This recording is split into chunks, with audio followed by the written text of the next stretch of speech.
فقد قال الله تبارك وتعالى في القرآن المجيد أعوذ بالله من الشيطان الرجيم بسم الله الرحمن الرحيم والفجر وليال عشر والشفع والوتر والليل إذا يسر آمنت بالله صدق الله العظيم وصدق رسوله النبي الأمي الكريم ونحن على ذلك من الشاهدين والشاكرين والحمد لله رب العالمين قال الله تبارك وتعالى في شان حبيبه مخبرا وآمرا إن الله وملائكته يصلون على النبي يا أيها الذين آمنوا صلوا عليه وسلموا تسليما اللهم صل على سيدنا محمد وعلى آل سيدنا محمد وبارك وسلم اللهم صل على سيدنا مولانا محمد وعلى آل سيدنا مولانا محمد وبارك وسلم اللهم صل على سيدنا وعلى آل سيدنا ومولانا محمد وبارك وسلم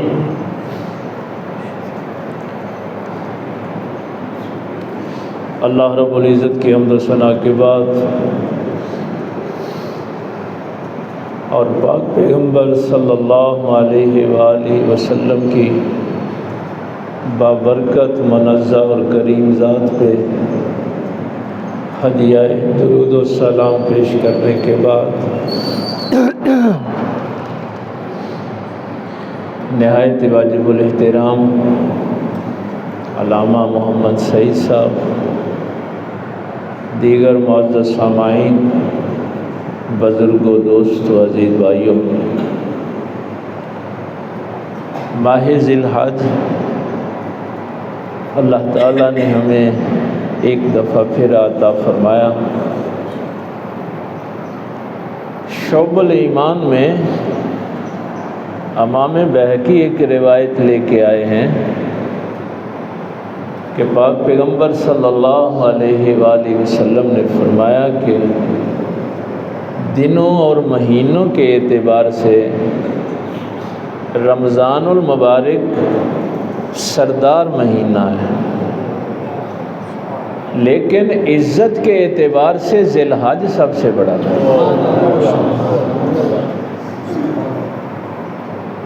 ہم ظاہر ہے اگر قرآن پڑھتے بھی ہیں تو سرسری نگاہ ڈال کے آگے چلے جاتے ہیں۔ یہاں پہ واو قسمیہ ہے، والفجر، فجر کی قسم۔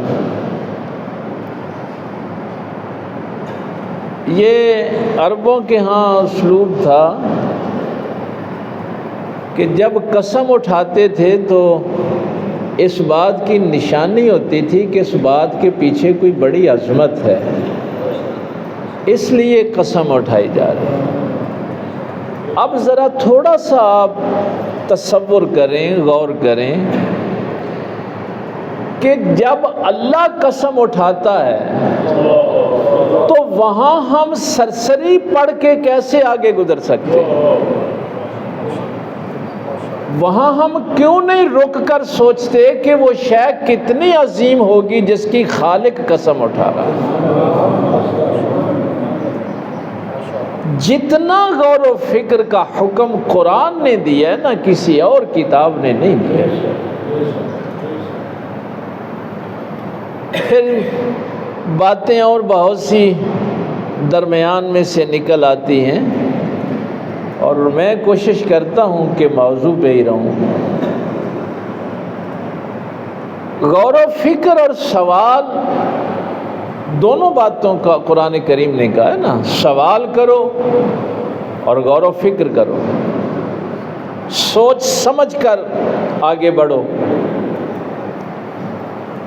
یہ ایک مستقل موضوع ہے۔ میں نے صرف ایک جملہ آپ کو بتانا ہے،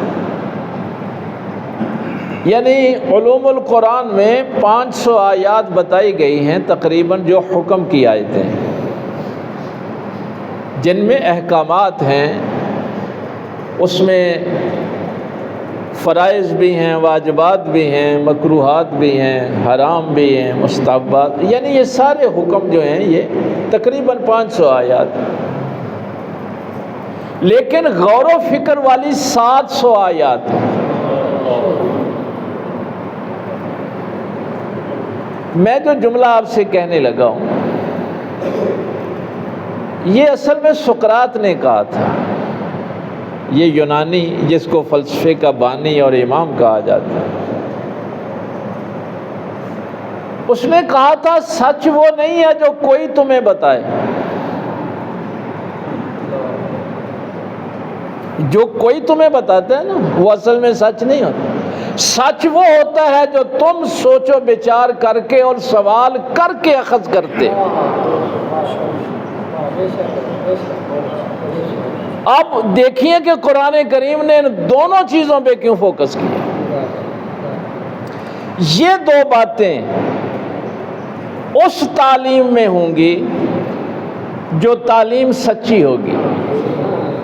سچ سوال سے نہیں ڈرتا، جھوٹ ہمیشہ سوال سے ڈرتا۔ فَاسْأَلُوا أَهْلَ الذِّكْرِ اسی لیے کہا گیا، اور اللہ نے اسی لیے فرمایا کہ ان سے پوچھنا جو سچے ہیں۔ بھائی جو سچا ہے نا وہ سوال سے نہیں ڈرے گا، وہ غور و فکر سے نہیں ڈرے گا۔ اب ذرا والفجر کو دیکھیے کہ اللہ تعالیٰ قسم اٹھا رہا ہے۔ اس کا معنی کیا آپ لیں گے؟ صبح کا وقت،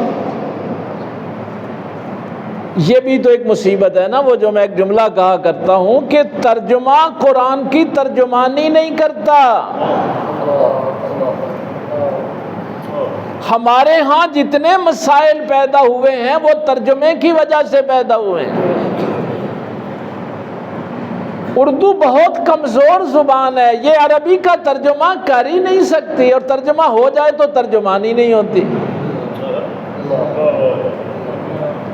یہ مصیبت ہے سب سے بڑی، کمزور زبان ہے ہماری۔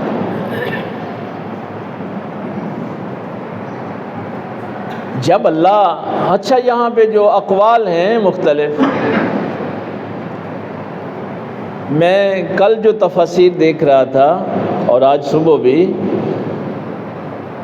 اس ایک لفظ کی والفجر کی 36 تفسیریں لکھی گئی۔ اب آپ اندازہ کریں، یہ ظاہری تفسیریں ہیں صرف۔ حضرت عبداللہ ابن عباس رضی اللہ تعالیٰ عنہما فرماتے ہیں کہ اس سے معروف فجر ہے، ہر صبح کی بات ہے۔ کچھ مفسرین نے کہا کہ اگر ہر صبح ہوتی تو ساتھ 10 راتوں کا بھی ذکر ہے، یہ کوئی خاص فجر ہے جس کے ساتھ 10 راتیں جڑی ہوئی۔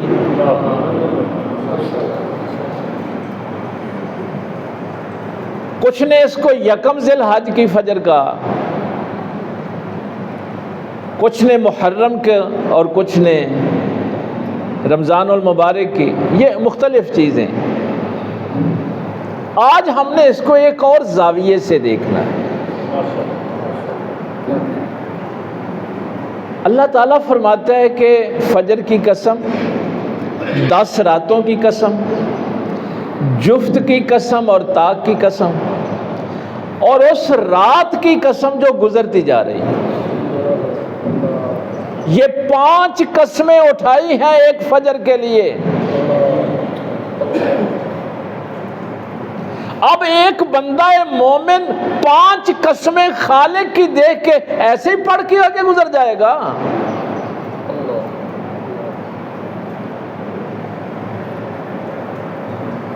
ایک روایت آپ اکثر علماء سے سنتے ہیں، آپ کے ذہنوں میں موجود ہے۔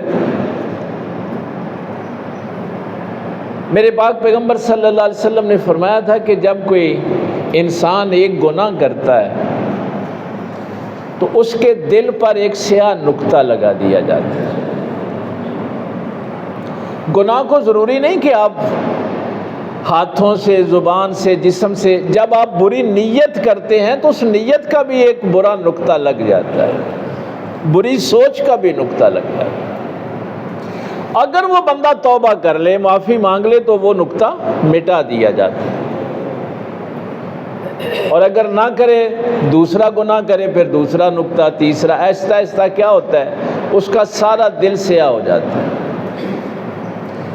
سارا دل سیاہ ہونے کا مطلب ہے کہ شعور ختم ہو گیا،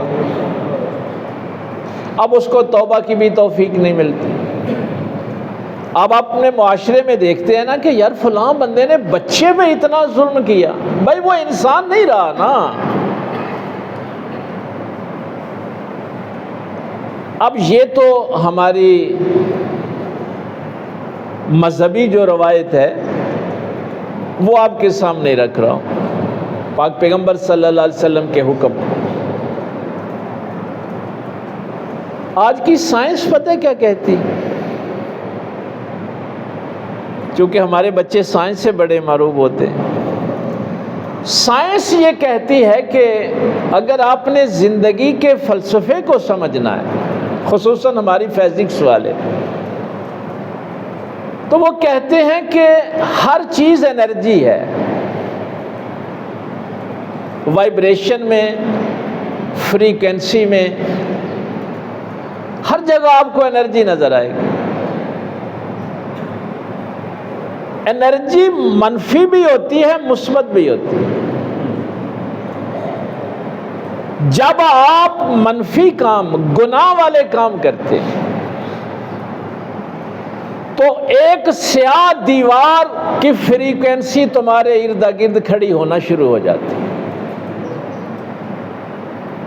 اب پاک پیغمبر صلی اللہ علیہ وسلم کی حدیث سنتے ہیں تو اس پہ اتنا غور نہیں کرتے۔ جب ہمیں ایک سائنسدان اٹھ کے کہتا ہے کہ بھائی جب بھی گناہوں کی زنجیروں میں جکڑے جاؤ گے، منفی کام کرو گے، اس کا نتیجہ کیا ہوگا کہ ایک سیاہ دیوار، اندھیرا جو ہے، اس فریکوینسی کے اندر تم آ جاؤ گے۔ اب کیا ہوگا؟ تمہارے اندر جو پازیٹیو انرجی ہے، مثبت کام کرنے کی جو صلاحیت ہے، وہ کمزور پڑتی جاتی ہے۔ اب تم مثبت کام کرنا بھی چاہو تو گر پڑتے ہو، اس منفی فریکوینسی کا مقابلہ نہیں کر پاتے۔ یہ کوانٹم تھیوری اسی سے آگے چلی تھی۔ اب کیا ہوتا ہے؟ وہ کہتے ہیں کہ اگر تم اس منفی فریکوینسی کی دیوار کو توڑ کر روشنی میں آنا چاہتے تو اس کے لیے پھر یہ ضروری ہے کہ باہر سے مثبت انرجی کا ایک طوفان آئے جو اس دیوار کو توڑ کر تمہیں روشنی عطا کرے۔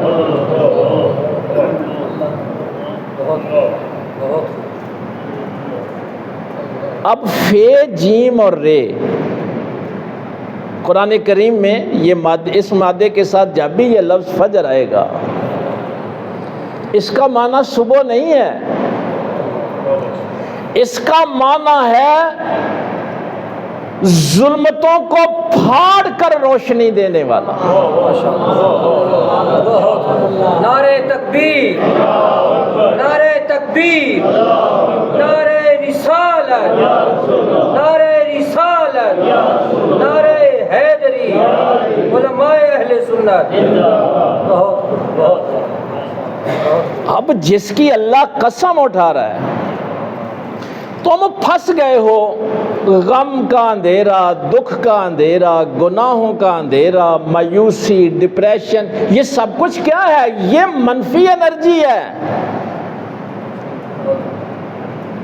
یہ جس انرجی کے اندر تمہاری روح پھنس گئی ہے نا، انزائٹی ہے، ڈپریشن ہے، نا امیدی ہے، کیا بنے گا، یہ ساری دیواریں اندھیرے کی دیواریں ہیں۔ جس کے پاس مثبت انرجی ہوتی ہے، ایمان ہوتا ہے، اس کے پاس صبر کی طاقت ہوتی ہے، اور صبر میں مایوسی نہیں ہوتی، صبر میں ڈپریشن نہیں ہوتا، صبر میں اللہ صابر کے ساتھ ہوتا ہے۔ ایک باریک سی لکیر جو تمہارے آفاق کے گھوپ اندھیرے کو پھاڑ کر روشنی عطا کرے، اس کو فجر کہتے ہیں۔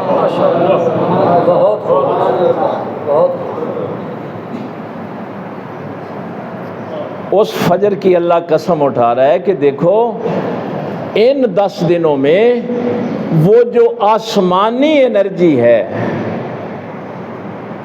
یہ جتنی طاقتیں آسمان کی ہیں، وہ ساری ان 10 دنوں کے اندر اللہ تعالیٰ نے انرجی اکٹھی کر کے تمہیں دی ہے۔ اس فریکوینسی کو توڑو اور روشنی میں آ جاؤ۔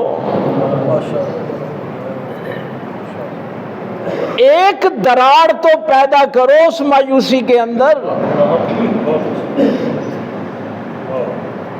کہ ایسے ہی زندگی میں مایوسی کے ساتھ، نا امیدی کے ساتھ زندگی گزارتے رہو گے۔ اور یہ جو 10 دن ہے نا، اب کچھ شاید پہلے بھی میں تو ظاہر ہے بتاتا رہتا ہوں، یہ تو بخاری میں روایت آئی نا کہ ان 10 دنوں کے اندر جو نیک اعمال ہیں، نماز آپ باقی بھی دنوں میں پڑھتے ہیں، لیکن جو نماز ان 10 دنوں میں پڑھی جاتی ہے وہ اللہ کو بڑی محبوب ہے۔ جو صدقہ ان دنوں میں دیا جاتا ہے وہ اللہ کو بڑا مقبول ہے۔ اور جب پوچھا گیا یا رسول اللہ صلی اللہ علیہ وسلم، کیا جہاد سے بھی یہ دن افضل ہے؟ تو سرکار نے فرمایا ہاں، جہاد سے بھی یہ اعمال جو ہیں یہ افضل ہیں، سوائے اس کے جو ان دنوں میں جہاد کے لیے نکلا، نہ اس کی جان بچی نہ اس کا مال بچا، وہ شہید جو ہے وہ افضل ہے۔ 1 سال کے نفل روزے رکھنا اور ان دنوں میں 1 دن کا روزہ رکھنا، ذرا تصور تو کریں نا کہ ہم نے ان 10 دنوں کو، آج ظاہر ہے 5 تاریخ تو ہو گئی ہے، کتنا استفادہ کیا ان 10 دنوں سے۔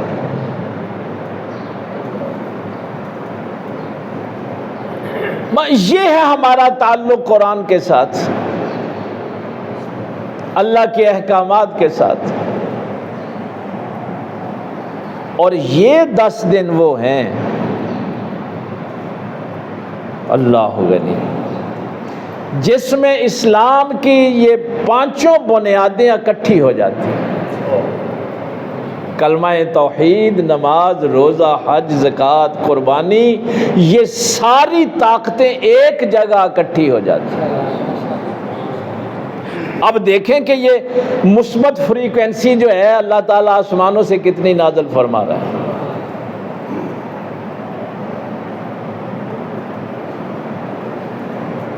تو یہ روشنی آپ نے اللہ تعالیٰ نے تو عطا کر دی ہے۔ اب مجھے نہیں پتا کہ آپ اس روشنی سے کتنا فائدہ اٹھا رہے ہیں۔ اب کئی ظاہر ہے بچے یہ بھی سوال کریں گے،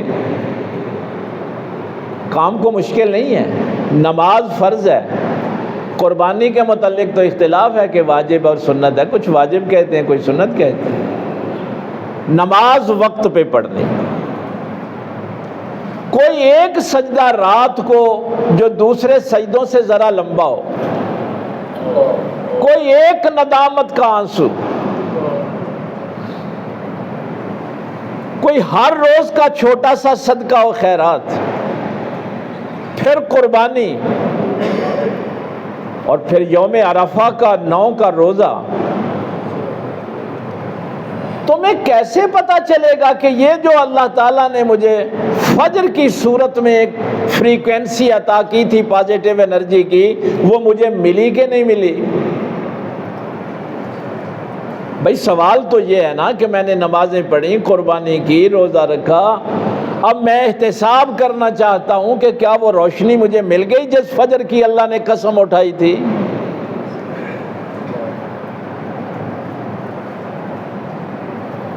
اقم الصلاۃ طلوع الشمس الی غسق اللیل وقرآن الفجر ان قرآن الفجر کان مشہودا۔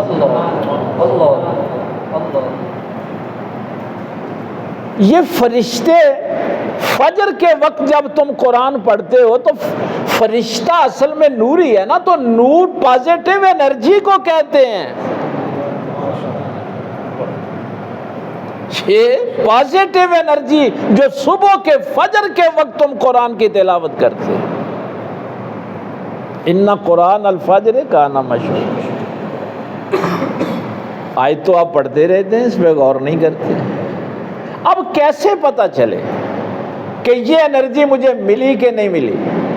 میری وہ جو سیاہ دیوار تھی اردا گرد، وہ ٹوٹی کہ نہیں ٹوٹی؟ اس کی ایک نشانی بیان کی گئی۔ یہ باتیں اس لیے کر رہا ہوں کہ جس بندے نے فرض نماز نہیں نہ ادا کرنی، اس کو یہ روشنی نہیں ملنی۔ یہ روشنی اس بندے کو نہیں عطا ہو جس نے 5 وقت کی نماز اول وقت میں ادا نہیں کرنی، واجبات اور نوافل بعد کی بات ہے۔ جس کو اب یہ روشنی عطا ہوتی ہے نا، وہ سیاہ دیوار کو توڑ کر ایک روشنی کی کرن اس کے اندر داخل ہوتی ہے۔ اس کی نشانی یہ ہوتی ہے کہ اس کو اپنا اندر نظر آنا شروع ہو جاتا ہے۔ وہ ڈاکٹر اب 2 نمبر سرٹیفکیٹ نہیں دیتا، وہ دکاندار اب ملاوٹ نہیں کرتا، وہ اپنے ہر عمل کا محاسبہ کر رہا ہوتا ہے۔ اگر آپ کو یہ روشنی نصیب ہوئی ہے تو آپ اپنے سارے اعمال کا مشاہدہ خود کریں گے، اور جب آپ اپنے اعمال کا مشاہدہ کرتے ہیں تو اس سے دین کا فہم آتا ہوتا ہے۔ اگر آپ کو دین کا فہم عطا نہیں نہ ہو رہا تو آپ اپنا محاسبہ نہیں کر رہے۔ دیکھیے یہ باتیں سائنس کی روح سے تو میں نے آپ کو عرض کی، امام غزالی کا میں نے پہلے ایک دفعہ کہا تھا، سائنس تو کہتی ہے کہ یہ نیگیٹو انرجی کی فریکوینسی جب اکٹھی ہو جاتی ہے تو پازیٹیو انرجی اٹھنا بھی چاہے تو نہیں اٹھ سکتی۔ امام غزالی نے کیا فرمایا تھا کہ تیرا نفس جو ہے وہ سواری ہے، روح اس کا سوار ہے۔ اگر گھوڑا طاقتور ہوگا تو سوار کو گرا دے گا، اور اگر سوار طاقتور ہوگا تو نفس کو اپنی مرضی سے چلائے گا۔ مصیبت تو پھر وہی ہے نا کہ نفس طاقتور ہو گیا، روح کمزور ہو گئی، اس لیے وہ پازیٹیو انرجی کھڑے ہونے کے قابل نہیں رہی۔ اب جب وہ روشنی دل میں داخل ہوتی ہے بس میں اس خاص مقام پہ آپ کو لے آیا ہوں، اگلی آیات تو رہ گئی، وقت کم رہ گیا۔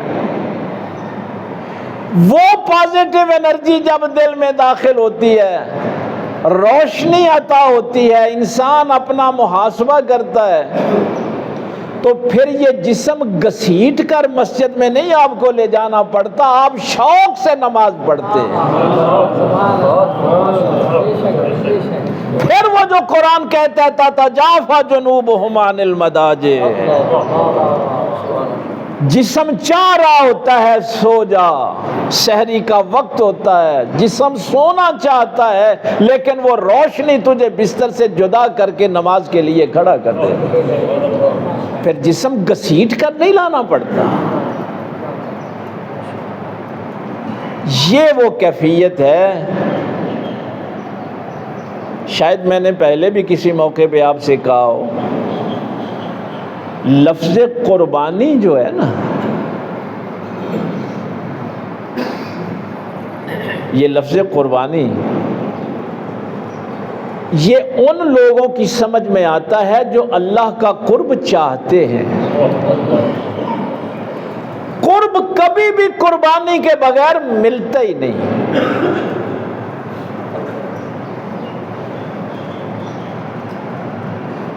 علامہ اقبال نے اس کی بڑی ویسے تو لمبی نظم لکھی، موازنہ کیا۔ اس نے کہا عقل بولی بڑی شے جان ہے، عشق بولا یار پہ قربان ہے۔ عقل بولی آگ جلتی ہے خلیل، عشق بولا حکم ہے رب جلیل۔ یہ وہ روشنی دل کے اندر ہوتی ہے جب ابو بکر گھر کا سارا سامان لے کے آ جاتے ہیں۔ عقل تو کہتی ہے نا کل کیا بنے گا، کل کہاں سے کھائیں گے، جان چلی جائے گی۔ تو علامہ اقبال نے یہ بڑا خوبصورت موازنہ لکھا ہے کہ عقل بولی آگ جلتی ہے خلیل، عشق بولا حکم ہے رب جلیل۔ بے خطر کود پڑا آتش نمرود میں عشق، عقل تھی محو تماشائے لب بام۔ نعرہ تکبیر، نعرہ رسالت، نعرہ حیدری، اللہ عالم، آستانہ علی احمد شریف۔ یہ آپ سمجھتے ہیں کہ گوشت کھانے کا نام قربانی ہے؟ اب تو کئی دفعہ یہ بھی سننے کو ملتا ہے جی ساڈے جانے ہوں لوکالوں پہ ویکھن۔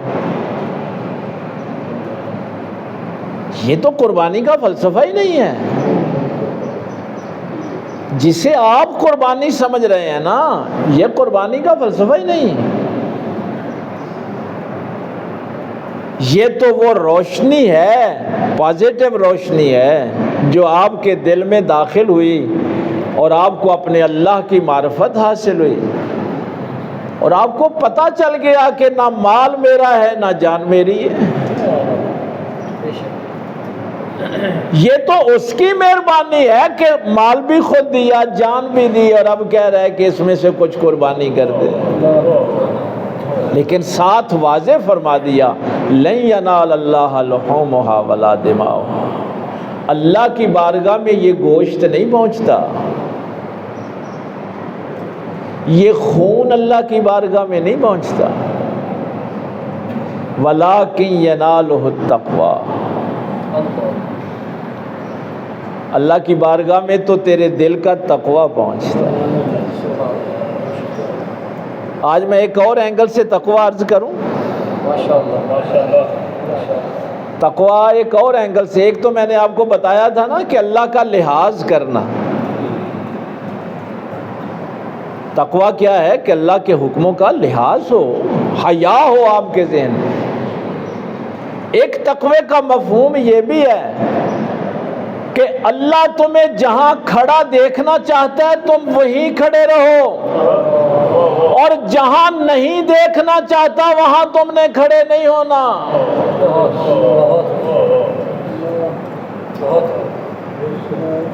یہ پاؤں اس نے دیے تھے مسجد تک جاؤ، وہ چاہتا ہے تمہارے پاؤں مسجد کی طرف جائیں، شراب خانے کی طرف نہ جائیں۔ وہ چاہتا ہے یہ تمہارے یہ قدم خانے کعبے کی طرف جائیں، روضہ رسول کی طرف جائیں، درس قرآن کی طرف جائیں، کسی غریب کی مدد کرنے کے لیے جائیں، جہاد کی طرف جائیں۔ جہاں بدمعاشوں کی محفلیں ہیں، اس کی نافرمانی کی محفلیں ہیں، اس طرف تمہارا قدم نہ اٹھے۔ جہاں اللہ ان قدموں کو دیکھنا چاہتا ہے وہیں پہ رہیں، جہاں نہیں دیکھنا چاہتا وہاں نہ جائیں۔ اللہ تمہاری زبان کو غیبت سے پاک دیکھنا چاہتا ہے۔ کوئی گالی دے تو تم نے آگے سے نہیں گالی دینی۔ وَإِذَا سَمِعُوا اللَّغْوَ، ہائے ہائے ہائے، ایمان والوں کی یہ نشانی بیان کی ہے، جب وہ کوئی لغو بات، بےہودہ بات، کوئی گالی، کوئی بدتمیزی سنتے ہیں تو کہتے ہیں ہمارا بھائی اس سے کوئی تعلق نہیں، اعراض کرتے ہیں۔ گالی کا جواب گالی سے نہیں دیتے۔ وَقَالُوا لَنَا أَعْمَالُنَا وَلَكُمْ أَعْمَالُكُمْ، اور کہتے ہیں تمہارے عمل تمہارے لیے، ہمارے عمل ہمارے لیے۔ اللہ اس زبان کو کہاں دیکھنا چاہتا ہے؟ اللہ تمہاری آنکھوں کو کہاں دیکھنا چاہتا ہے؟ اللہ تمہارے مال کو کہاں دیکھنا چاہتا ہے؟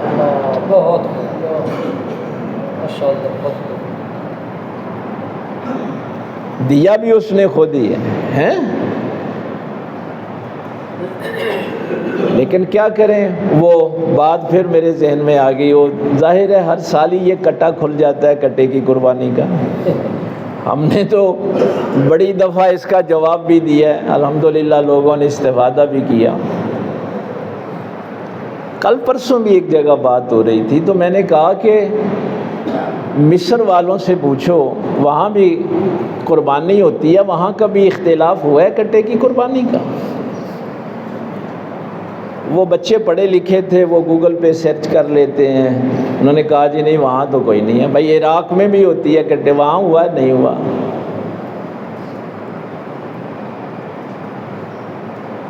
عرب ممالک میں یہ اختلاف نہیں ہے، پاکستان میں کیوں ہے؟ کبھی سوچا اس پہ؟ یہاں کیوں ہے؟ یہاں پھر مصیبت ترجمے والی پڑ گئی نا، وَمِنَ الْإِبِلِ اثْنَيْنِ وَمِنَ الْبَقَرِ اثْنَيْنِ۔ اب عربوں کو تو پتا ہے کہ بقرہ بھینس اور گائے دونوں کو کہتے ہیں، اس لیے وہ نہیں لڑتے، ان کو تو بقرہ کا پتا ہے نا۔ اب ہم نے ترجمے میں بقرہ کی جگہ گائے لکھ دیا، تو رولا کس نے بنایا؟ ترجمے نے بنایا نا۔ جن کی اصل زبان ہے وہ نہیں لڑتے۔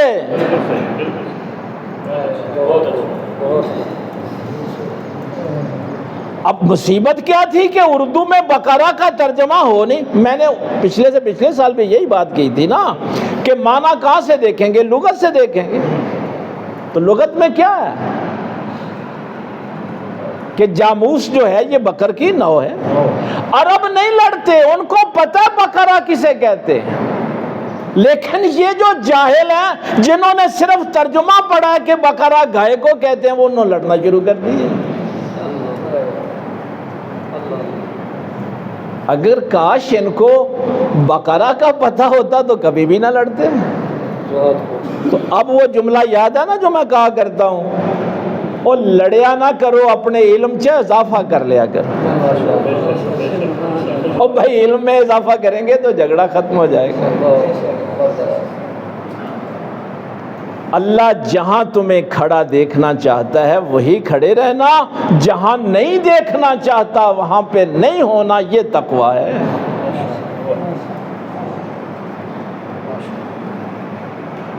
ہر عاقل بالغ مقیم صاحب نصاب مسلمان پہ، مرد اور عورت، ان پہ یہ قربانی جو ہے یہ واجب ہے۔ نبی پاک صلی اللہ علیہ وسلم نے تو ساری زندگی 2 قربانیاں کی، ایک اپنی طرف سے، ایک امت کی طرف سے، اور آخری حج پہ پھر 63 اونٹ قربان کیے۔ ان دنوں میں اللہ تعالیٰ کو یہ خون بہانا جو ہے یہ پسند ہے۔ تھوڑا بہت صدقہ جو میں نے کہا، تکبیرات، نماز وقت پہ پڑھیں، کوئی رات کا سجدہ بھی کوشش کریں، اٹھ کے تہجد ادا کریں، اور پھر خدائے ذوالجلال سے دعا کریں کہ یہ جو منفی فریکوینسی نے دیواریں کھڑی کر دی ہیں ان سے ہماری جان چھوٹ جائے، نجات مل جائے، اور ہم اللہ کی اور اس کے رسول کی دی ہوئی روشنی میں سفر جو ہے وہ طے کریں۔ والشفع والوتر پہ میں ایک بات صرف، ظاہر اب تک وقت ہو گیا ہے، جفت کی بھی قسم اور طاق کی بھی قسم۔ یہاں بھی بہت سی تفاسیر بیان ہوئی ہیں کہ طاق جو ہے یہ یوم عرفہ کا 9 ذی الحج کا دن ہے، اور جفت جو ہے وہ 10 والا دن ہے، قربانی والا دن جو ہے۔ میں نے ایک روایت دیکھی تھی حضرت ابو سعید خدری رضی اللہ تعالیٰ عنہ، مجھے بڑا لطف آیا وہ روایت پڑھ کے۔ انہوں نے فرمایا کہ وتر جو طاق ہے اس سے مراد خالق ہے، اور جفت سے مراد مخلوق ہے۔ اور بڑا خوبصورت جملہ انہوں نے فرمایا کہ مخلوق میں ہر شے جوڑا جوڑا ہے، شمس و قمر ہیں، شام و سحر، قوت اور ضعف، علم اور جہالت، مرد و زن، ہر شے کیا ہے؟ قرآن کریم یہی کہتا ہے نا، ہم نے جوڑا جوڑا پیدا کیا، لیکن خالق طاق ہے۔ وہاں علم ہے، جہالت نہیں ہے، وہاں عزت ہے، ذلت نہیں ہے، وہاں نیند نہیں ہے، وہ اپنی ذات کے اعتبار سے بھی یکتا ہے، صفات کے اعتبار سے بھی یکتا ہے۔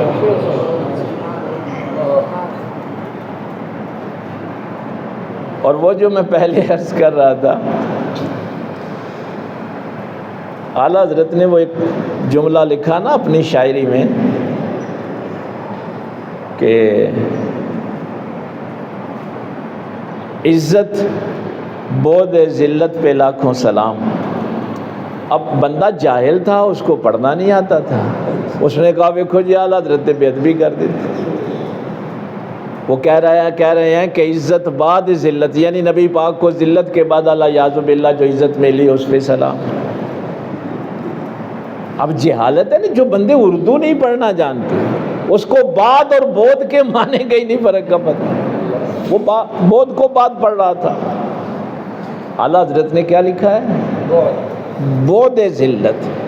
یا رسول اللہ صلی اللہ علیہ وسلم، اگر اللہ کی بارگاہ میں وہ عزت ہے جس میں ذلت نہیں، تو اس نے اپنے نبی کو بھی وہ عزت عطا کی جس میں ذلت کا شائبہ نہیں۔ آپ کو اللہ نے وہ عزت دی جس میں ذلت کا شائبہ بھی نہیں۔ اب مصیبت یہ ہے کہ پڑھنی اردو بھی نہیں آتی اور باتیں بڑی بڑی کرنی۔ تو تکبیرات ایام تشریق 9 ذی الحج کی صبح کی فجر کی نماز کے بعد سے، ویسے اب بھی پڑھیں گے تو گناہ نہیں ہے، تکبیرات کا، سبحان اللہ کا، تہلیل کا، تسبیح کا، تحمید کا، تو اللہ تعالیٰ کے ساتھ وابستہ رہیں۔ اور یہ جو ساری طاقتیں، روشنیاں اللہ نے اکٹھی کر کے وقت فجر کی قسم اٹھائی ہے، اس روشنی سے فائدہ اٹھائیں۔ عصر کی 13 کی عصر تک اس سے فائدہ اٹھائیں، اور قربانی کے جو جانور ہیں اس کے پیچھے بھی وہ محبت کا تصور ہو کہ یہ اللہ کا دیا ہوا مال ہے، اس کی راہ میں آپ نے خرچ کرنا ہے۔ اور ظاہر ہے پھر اپنے ارد گرد غرباء و مساکین کا بھی آپ نے خیال رکھنا ہے۔ تو ان دنوں کو اب ضائع نہ کریں، اپنے گھروں میں بھی یہ ماحول بنائیں اور خود بھی اس سے فائدہ اٹھائیں۔ یہ 10 دنوں کی جو انرجی ہے یہ پورے سال میں نہیں آپ کو ملتی۔ اور آگے تھا واللیل اذا یسر، اس پہ پھر انشاءاللہ گفتگو ہوگی۔ اللہ تعالیٰ عمل کی توفیق دے۔ وآخر دعوانا الحمدللہ۔